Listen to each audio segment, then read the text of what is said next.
លោ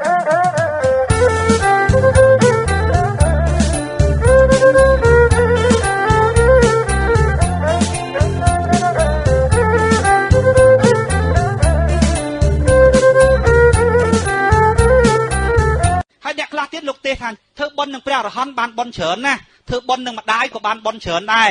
ឮតែគេថាអញ្ចឹងហើយអត់បញ្ញានោះព្រោះសុខតមយៈបញ្ញាស្ដាប់ហើយចាំហើយយល់សិនបានទៅបប្រតិបត្តិកើទៅបប្រតិបត្តិថាតើត្រូវទុកដាក់ម្ដាយត្រូវបង្រើម្ដាយរបៀបម៉េចណាព្រោះស្ដាប់ហើយត្រូវឆ្លងការយល់បានទៅបប្រតិបត្តិកើឮគេថាធ្វើបុណ្យនឹងព្រះអរហន្តបានបុណ្យច្រើនធ្វើបុណ្យនឹងម្ដាយបានបុណ្យច្រើនខ្ញុំលើកឧទាហរណ៍អញ្ចឹងទេណាបើសិនណាជាមានព្រះអរហន្តមុនតាមនឹងគេថានឹងព្រះអរហន្តហ្នឹងប្រហែលជន់ព្រះអរហន្តងាប់ពួកអីពួកចង់បានបុណ្យសត្វតំនឿអាក្រក់ទៅធ្វើបុណ្យមិនបានបុណ្យពួកធ្វើបុណ្យដើម្បីឲ្យចិត្តស្អាតធ្វើបុណ្យដើម្បីឲ្យអាក្រក់ណាពួកតែចង់បានខ្លួនឯងពេកឡើងជន់គេជន់ឯងទៅដាក់បាតណាឃើញទេអាក្រក់ណាហើយបើអ្នកនៅឈរពីមុខគេណោះត្រូវបានដាក់មុនគេលោកអាសូរសត្វលោកដែលអវិជ្ជាណាលោកងាកកិច្ចចេញមកទុកឲ្យគេដាក់បាតបានមុនស្រាប់តែដាក់បាតបានមកវិញចេញវិញថាហែងមិញអត់មានដាក់បាតបានទេឥឡូវអញដាក់បានបាតឃើញទេអញបានបុណ្យច្រើនជាងហែងអត់បានដាក់សោះអាក្រក់ចង់ងាប់នោះហើយយើងមនុស្សល្អយើងថយមកក្រោយហើយនឹងចិត្តរបស់យើងប្រសើរប៉ុណ្ណាបានបុណ្យគឺចិត្តណាមិនមែនពិធីការទេអារឿងចិត្តនេះអត់ស្គាល់អ្នកឯងពិធីការអ្នកឯងរៀបកតងខុសកតងត្រូវអត់មានអីទាំងអស់អត់ដឹងអីទាំងអស់អ្នកឯងចង់ធ្វើពិធីអីដូចភ្លើងអញ្ចឹងជាធម្មជាតិនេះខ្ញុំខ្វាក់ក៏លាកដែរភ្លើងហេខ្ញុំកូនក្មេងក៏លាកដែរហេខ្ញុំមនុស្សឈួតក៏លាកដែរឲ្យតែឯងដើរជន់ភ្លើងអត់ស្គាល់ថាលោកយាយលោកតាធ្វើបុណ្យច្រើនបុណ្យតិចដែលលោកយាយសម្គាល់នោះអត់ដឹងទេបុណ្យគឺចិត្តស្អាតតែអ្នកឯងធ្វើខុសពីផ្លូវហ្នឹងអញអត់ដឹងពីព្រោះដូចលាបមុខអញ្ចឹងលាបមុខពណ៌ខ្មៅតែលាបមុខពណ៌ខ្មៅដើរទៅតាមផ្លូវយប់គេបុកម៉ាំងពួកអីពួកអធម្មជាតិខ្មៅហ្នឹងគេមើលមិនឃើញដល់ពេលយើងលាបមុខពណ៌សតែលាបមុខពណ៌សដើរទៅក្នុងហ្នឹងចាំងមកភ្លឺគេអត់សូវបុកទេវាជាធម្មជាតិដល់ពេលណាយើងធ្វើបុណ្យយូរចិត្តរបស់យើងស្អាតទៅទីខ្ពស់ជាស្វ័យប្រវត្តិដល់ពេលយើងទៅធ្វើបុណ្យដែលសម្គាល់ថាបុណ្យសប្ងៃហ្នឹងទៅកកប៉ុន្តែចិត្តយើងកក្រិចវាអត់ស្គាល់អីទាំងអស់វាទៅតាមដំណើររបស់វាទៅជាសត្វអបាយភូមិមន់ទាជ្រូកគោក្របីហ្នឹងទៅរួចសោយអស់កម្មដែលយើងបានសាងហ្នឹងត្រឡប់មកជាមនុស្សវិញមកដល់ពេលមកមនុស្សនេះប្រពុតលោកថាម៉េចទេតុលភានចៈមនុស្សសតាំងកូនឲ្យកូនកើតជាមនុស្សជារឿងកម្រណាស់កុំប្រមាទណាកូនកើតមកជាមនុស្សកម្រណាស់ពីព្រោះដេរឆានច្រើនណាស់ងាយនឹងចូលណាស់អ្នកកើតជាមនុស្សកម្រណាស់ព្រះសម្មាសម្ពុទ្ធទាំងអស់ត្រាស់ដឹងតែក្នុងជីវិតជាមនុស្សនេះឯងពីព្រោះមនុស្សមានអាល័យធម៌សញ្ញាខួរក្បាលនេះប្រកែណាស់ត្រាស់ដឹងនៅកន្លែងនឹងឯងអ្នកយកឱកាសដែលកើតមកជាមនុស្សអ្នកចហោចោលទៅទេដល់ពេលអ្នកស្លាប់ជួនកាលទៅដេរឆាន100 200ជាតិមន់ទៅមកជាមនុស្សវិញកូនឲ្យកូនតុលភានចៈមនុស្សសតាំងកើតជាមនុស្សកម្រណាស់អ្នកត្រូវសិក្សាឲ្យយល់នៅក្នុងពេលដែលអ្នកកើតជាមនុស្សមិនមែនធ្វើតែងឹតល្ងល់អត់បានបុណ្យវាអត់បានបុណ្យពីព្រោះជាធម្មជាតិអ្នកត្រូវសិក្សាស្វែងយល់ពីព្រោះដំណើររួចទុកគឺដំណើរបង្កើនបញ្ញាដល់កំពូលសិក្សាយូរទៅកាន់តែល្ងឹតដឹងតែពីយោបាយទៅវត្តអស់បាយអស់កម្លាំងអស់ពេលវេលាខ្ញុំប្រើពាក្យអាក្រក់បើស្នាជារួចខ្លួនគ្រាន់បើណាបើអត់រួចខ្លួនបាបទៅទៀតពួកវាប៉ោងអញវាប្រឡាក់មកអញនោះប្រឡាក់អាចង់នោះប្រឡាក់តណ្ហានោះត្រង់ចំណុចហ្នឹងលោកយាយលោកតាត្រូវគិតឲ្យមែនតើខ្ញុំរាល់ថ្ងៃខ្ញុំបណ្ឌិតប្រជាពលរដ្ឋខ្លួនឯងដែរវិញអញ្ចឹងបានប្រពុតព្រះបរមគ្រូនៃយើងព្រះអង្គថា5000ព្រះភាសាទេត្រូវរលាយគេសួរថារលាយពីណាយេស៊ូចូលមកថាអត់ទេមកពីណាឧបាសកឧបាសិកាភិក្ខុហើយនិងភិក្ខុណីបំផ្លាញពធត្រង់ចំណុចហ្នឹងលោកយាយលោកតាគិតមើលលោកថាអវិជ្ជានាំមុខដូចស្វាដែលខ្ញុំធ្លាប់និយាយអញ្ចឹងស្វាពេលណាគ្នាវាត្រូវលបោះអីបន្តិចហ្នឹងណាចាំមើលគ្នាវាមកជុំសួរសុកទុកអាមួយមកដល់កេះមើលកេះសួរសុកទុកកេះអាមួយមកកេះអាពីរមកកេះតតែធ្លាយពវៀនងាប់បាត់អញ្ចឹងអវិជ្ជានាំមុខខ្លាឃ្មុំឲ្យទៅយាមម្ចាស់កាន់ដំណមួយចាំមើលតែឃើញរុយទុំដាក់ក្បាលម៉ាំងដៃក្បាលម្ចាស់ទៀតអ្នកស្រឡាញ់ពធព្រោះតែស្រឡាញ់ពេកប្រតិបត្តិទាំងល្ងឹតល្ងល់អាលាយពធទៅបាត់អត់ដឹងអីទាំងអស់វិញពពុទ្ធប្រាប់រំគ្រូនៃយើងព្រះអង្គងើបឡើងទៅយកកបិតហ្នឹងកាត់អាសំណាញ់ពីងពីងនៅខាងលើហ្នឹងឲ្យអស់ត្មងណាប្រពៃនេះទំនៀមទម្លាប់ទាំងឡាយមិនមែនរឿងពធទេ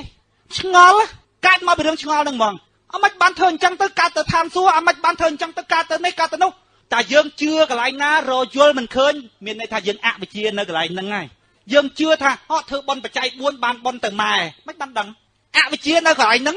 ល្ងឹតពីឥឡូវល្ងឹតទៅមុខធ្វើស្អីក៏ដោយឲ្យសម្គាល់ឃើញថាម៉េចឲ្យសម្គាល់ឃើញថាភ្លឺពីឥឡូវចិត្តរបស់យើងក៏ជ្រះស្រឡះអ្នកដែលយើងធ្វើហ្នឹងក៏វាបានភោគផលអញ្ចឹងទៅហើយបើល្ងឹតពីឥឡូវទៅហើយល្ងឹតទៅមុខរយល់មិនឃើញមិនយល់កន្លែងណាគឺអវិជ្ជានៅកន្លែងហ្នឹងព្រះអង្គគ្មានរឿងមិនយល់ទេគ្មានរឿងជឿទេពីព្រោះរឿងជឿសុទ្ធតែរឿងផ្កាប់អញ្ចឹងនៅក្នុងនេះមានអី ខ្ញុំថាមានពេជ្រមួយលោកយាយជឿ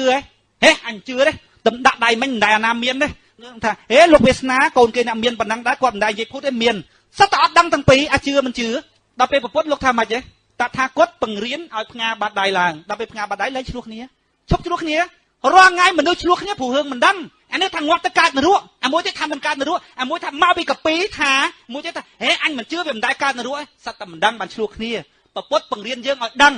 រៀនឲ្យដឹងណាអញ្ចឹងបានដល់ពេលយើងរៀនយូរទៅយើងវិបស្សនាយើងដឹងទាំងអស់ផ្ងាបាត់ដៃដល់ពេលផ្ងាបាត់ដៃលែងឆ្លោះកើតសទ្ធាជ្រះថ្លាក្នុងរឿងហ្នឹងបទធម៌គឺជាមេរៀននៃកិច្ចបប្រតិបត្តិជីវិតដើម្បីបានសេចក្តីស្ងប់ដើម្បីឲ្យបានសេចក្តីស្ងប់បានវាទាល់តែយល់អស់សេចក្តីលីងលាត់តែហ្មងណាអត់មានរឿងជឿឬមិនជឿតែរឿងជឿនិងមិនជឿរឿងឆ្លោះគ្នាហើយអារឿងជឿមិនជឿរឿងសាសនាហើយធ្វើបុណ្យនឹងប្រសង់បានបុណ្យច្រើនខ្លួនឯងមិនយល់ទៅសួរប្រសង់សួរតែប្រសង់មិនបានដឹងលោកមិនបានដឹងអាងកពីប្រពុតរៀបប្រែកនៅពៀនលោកប្រាប់រួចហើយកុំអាងកពីកុំអាងថានឹងជាគ្រូរបស់ខ្លួនឯងកុំជឿព្រោះតែគេជាគ្រូរបស់ខ្លួនឯងកុំជឿព្រោះថានឹងគេអានមកពីកម្ពីកុំជឿថានឹងជាពាក្យរបស់តថាគតប្រាប់រួចហើយណាសំបីតថាគតនៅរស់តថាគតមិនឲ្យជឿដែរព្រោះជឿវាអត់មានប្រយោជន៍គេសួរប្រពុតតាធម៌នេះពិតធម៌នោះពិតធម៌មួយណាពិតតថាគតក៏ថាធម៌ពិតគេនោះតថាធម៌ពិតតើឲ្យខ្ញុំកណាជឿមួយណាទៅប្រពុតលោកប្រាប់ថាម៉េចទេវាអត់សំខាន់រឿងជឿមិនជឿទេសំខាន់អ្នកស្ដាប់ពិចារណាទៅយល់អត់បើអ្នកយល់យកទៅបើអ្នកយល់ឃើញថាវាខុសក៏មិនយល់ពីព្រោះពធរបស់តថាគតមានហេតុមានផលហេតុនិងផលស៊ីចង្វាក់គ្នាឧទាហរណ៍ថាបើតថាគតហូបបាយពី3ចានតថាគតត្រូវប៉ោងពេញពោះអូហេតុផលត្រូវអូតថាគតហូបបាយពី3ចានទៅប៉ោងឲ្យពោះឆ្កែមិនបានហេតុផលអត់សមរម្យអញ្ចឹងធ្វើបុណ្យនឹងម្ដាយបានបុណ្យច្រើនហេតុអីនោះអូហេតុរកផលមិនឃើញអត់សមហេតុអត់សមផលវាអត់ប៉ុន្តែសួរតែហេតុអ្វីបានជាយើងធ្វើបុណ្យនឹងម្ដាយពីព្រោះផ្ទះគេក៏គេមើលម្ដាយគេដែរចែកគ្នាមើលទៅណាបើយើងឡើងទៅមើលម៉ែគេបានពីណាមើលម៉ែយើងអញ្ចឹងម្នាក់ត្រូវមើលម៉ែរៀនខ្លួនប៉ុន្តែបើម៉ែហូបឆ្អែតហើយហួយម៉ែភាសាទៀតទៅហួយម៉ែភាសាទៀតទៅថៃបានភាសាខ្ញុំឮគេថាធ្វើបុណ្យម៉ែបានបុណ្យច្រើនអាអ្នកជុំវិញក្រទាំងអស់ឲ្យបាយស៊ីទេពួកអីពួកឡាញ់រវល់ម៉ែចិត្តអាក្រក់ហ្នឹងហើយចិត្តអាក្រក់មានចិត្តបុណ្យទេណាលោកយាយលោកតាសម្គាល់តែចិត្តល្អគឺចិត្តបុណ្យខ្លួនជាមនុស្សចិត្តជាទេវតាទៅចុតតែនៅទីខ្ពស់ឥឡូវខ្ញុំសូមបញ្ចប់ត្រឹមប៉ុណ្ណឹងបើលោកយាយលោកតាឆ្ងល់ត្រង់ណាសួរមកទៀតពីព្រោះធម៌ទេសនាដូចខ្ញុំនិយាយខាងដើមអញ្ចឹងគឺការប្រាប់បង្ហាត់បង្ហាញបង្រៀនអមជាមួយការបញ្យលហើយបើយើងនិយាយពីរឿងសាសនាវិញបដៅណែនាំអប់រំអូសទាញអមជាមួយការបំភ័យបន្លាចបន្លំបំផិតបំភ័យគម្រាមក្នុងរឿងកន្លែងសាសនាដល់ពេលរឿងពធអត់មែនចង់ទេអត់មានគម្រាមទេចំណាំតែមើលប្រសងណាទេសនាអញ្ចេះលោកតាលោកយាយដឹងចូលក្នុងលក្ខណៈសាសនាយើងមិនត្រូវធ្វើអញ្ចេះទេយើងមិនត្រូវធ្វើអញ្ចោះទេអានឹងអប់រំហើយអានឹងសាសនាចូលរឿងសាសនាព្រោះសាសនារឿងតែបដៅហ្នឹងណាប្រពុតទៅលោកបដៅយើងឲ្យចេះស្រឡាញ់ម៉ែឪនឹងត្រូវមានព្រំវិហារធម៌ចំពោះកូនប៉ុណ្ណេះឥឡូវកូននឹងក៏ត្រូវមានព្រំវិហារធម៌ប៉ុណ្ណេះរស់ស៊ីបានណាត្រូវទុកពីនៅផ្ទះ3ចេះធ្វើបុណ្យចេះអានឹងសកត់ក្បាលគេបដៅហ្នឹងណាហែងត្រូវធ្វើអញ្ចេះហែងត្រូវធ្វើអញ្ចេះហែងត្រូវធ្វើអញ្ចេះអានឹងព្រៀនបដៅអានឹងសាសនាហ្នឹងពុទ្ធលោកអត់ដែរអញ្ចឹងទេលោកប្រាប់លោកបង្ហាត់លោកបង្ហាញលោកបញ្យលណែកូនណាកូននេះអានេះទឹកណាកូនណាទឹកនេះណាបើកូនឯងដាំវាអត់ឈឺពោះទេបើកូនឯងយកទៅដាំបាយលាយមួយបាយបានបើកូនឯងយកមកងូតទឹកអាហ្នឹងវាច្រាស់ខ្លួនយើងវាស្អាតខ្លួនយើងទឹកហ្នឹងប៉ិនបើកូនយកទៅដាំក៏ក្តៅដែរបើកូនទុកវាត្រជាក់ណែកូនណាអានេះភ្លើងណាកូនណាភ្លើងបើកូនលូកដៃវាលាកណាកូនណាកូនឯងកុំអានលូកវាបើកូនឯងចង់ដឹងវាលាកមកលាកកូនឯងយកប៊ិចឬក៏យកស្អីទៅចលោវាអានឹងបើដាក់ក្បែរផ្ទះឆេះណាកូនប៉ិនបើដុតដាំបាយបានស៊ីណាកូនណែអានោះចង់កបាត់ណាកូនណាបើដាក់ជួរឡើងលើចេះមុតហើយបើកូនឯងដាក់ចុះក្រោមចេះបានប៉ិនបើយកទៅហាន់បន្លែបានយកទៅធ្វើនេះទៅនោះកាប់អស់បានកូនឯងយកទៅចាក់ពោះគេមុតណាកូនណារួចទុកទៅនឹងហើយធ្វើអីធ្វើទៅហើយធ្វើអីទៅមនុស្សជាប់នឹងប្រយោជន៍វាមិនដែលទៅជន់ភ្លើងទេប្រពុតលោកបង្ហាត់បង្ហាញប្រាប់បង្រៀនអមនៃការបញ្យលដល់ពេលសាសនាព្រៀនបដៅអប់រំពួកអីកលេសយើងចង់ហ៎កូនយើងមិនអប់រំហែងត្រូវធ្វើចេះហែងទៅចេះពួកកលេសចិត្តយើងចង់មិនស្គាល់ព្រោះសាសនាទៅសេដោយពួកបឋមជនអញ្ចឹងពួកលោកីយៈចិត្តអញ្ចឹងចិត្តនៅតណ្ហាដល់ពេលប្រពុតព្រះបរមគ្រូចិត្តលោកសមុជឆេតហើយចិត្តលោកទៅនិព្វានលោកមានចង់ឯណាអញ្ចឹងលោកប្រាប់លោកបង្ហាត់បង្ហាញបង្រៀនអមនៃការបញ្យលមនុស្សភ្ជាប់នឹងប្រយោជន៍លោកប្រាប់ពីប្រយោជន៍លោកប្រាប់ពីអត់ប្រយោជន៍លោកប្រាប់ពីទោសលោកប្រាប់ពីគុណរួចទុកឲ្យមនុស្សធ្វើត្រង់នោះដែលគេថាប្រពុតមិនដែលអូសទាញណាទេលោកគ្រាន់តែប្រងៀនហើយដល់ពេលយើងវិញត្រូវតែចេះលោកបដៅចេះប្រពុតលោកបដៅយើងលោកអប់រំយើងប្រពុតលោកមិនដែលបដៅអប់រំពីណាទេលោកប្រាប់លោកបង្ហាត់បង្ហាញលោកប្រាប់ពីប្រយោជន៍លោកប្រាប់របៀបអត់ប្រយោជន៍បើអ្នកចង់បានស្អីតែថាគាត់ប្រាប់ ខ្ញុំចង់បានអីខ្ញុំចង់បានសេចក្តីសុខក្នុងគ្រួសារអូបើចង់បានសេចក្តីសុខក្នុងគ្រួសារណែម្ដាយត្រូវមានព្រមវិហារធម៌ប៉ុណ្ណេះមួយកូនណាអាកូនមានព្រមវិហារធម៌មានចេះមួយម្ដាយវិញណាណែប្តីត្រូវមានភារកិច្ចចេះប្រពន្ធត្រូវមានភារកិច្ចចេះឯងចង់បានសុខត្រូវធ្វើអញ្ចឹងតែថាគាត់គាត់ណាប្រាប់តាមិនអាចត្រូវតែធ្វើអញ្ចេះត្រូវតែធ្វើអញ្ចេះសំបីតែសម្លាប់ណែប៉ាណាហាមសម្លាប់ហាមអីអ្នកឯងចង់អីកូនខ្ញុំអត់ចង់កើតនៅក្នុងទីទាបទេខ្ញុំចង់កើតនៅក្នុងទីពោះសុគតិភពអូចង់តថាគាត់ប្រាប់ណាកុំបៀតបៀនជីវិតសាស្ត្រកុំចេះប៉ុន្តែអ្នកបៀតបៀនក៏បៀតបៀនដែរអត់មានប្រាប់ថាណែមិនត្រូវធ្វើអញ្ចឹងទេមិនត្រូវពុទ្ធលោកមិនដែលធ្វើអញ្ចឹងទេអានឹងលក្ខណៈរបស់សាសនាពុទ្ធលោកបង្រៀនប្រាប់បង្ហាត់បង្ហាញអមជាមួយការបញ្យលត្រង់កន្លែងហ្នឹងលោកតាលោកយាយយកទៅស្ដាប់ផ្ទៀងផ្ទាត់ជាមួយនឹងលោកទេសនាហើយផ្ទៀងមួយខ្ញុំផងគេលោកខ្ញុំហ្នឹងវាមនុស្សខូចឬក៏ខ្ញុំនិយាយខុសកុំចេះតែជឿតតែការយល់ហ្មង